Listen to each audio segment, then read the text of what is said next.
Hi, I'm Jonathan Edwards, and this is Be Still and Know, a moment to stop in our busy lives and listen to God. First, let me read to you from the Bible. Philippians chapter 2, verses 14 and 15. Do everything without complaining and arguing, so that no one can criticize you. Live clean, innocent lives as children of God, shining like bright lights in a world full of crooked and perverse people. Complaining has always been a part of life. Sometimes we need to complain, but as a way of life, it can be very destructive.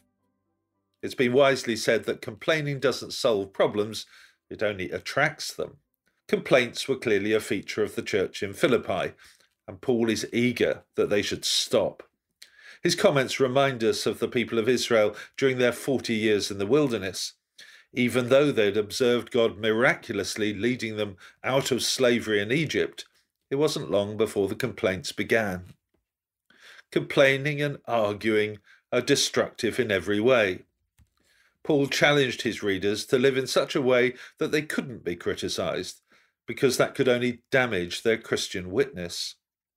Paul had no illusions about how hard this would be. His description of the world being full of crooked and perverse people was clearly based on his own personal experiences. He knew how tough life in the world was, and he could see that if the Philippian Christians lived out their faith in the way that he had described, they would shine like bright lights. They would stand out from the people around them. No doubt they were often tempted to withdraw from the world, but Paul insists that their calling was to be in the world. I remember as a teenager attending Christian conferences and holidays and thinking how wonderful it would be if I could have stayed there. I found it very hard to get back into normal life after those precious times, but I had to learn that God has not called us to cut ourselves off, but to live our lives in the midst of people who think and act very differently from us. Tough as it may be, we need to play a full part in the life of our communities, praying that, miraculously, we might be able to shine the light of Christ in our dark world. Let me pray with you. Lord, forgive us for those times when we're prone to complain and argue.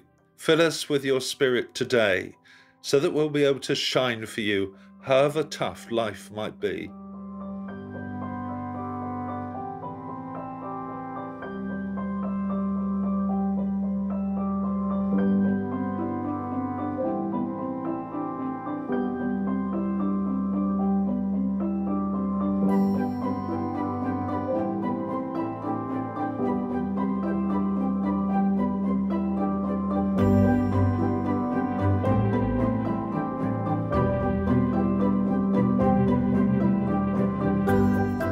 Amen. Thanks for listening. I hope you have a great day and that you'll join me every day here on Premier for Be Still and Know.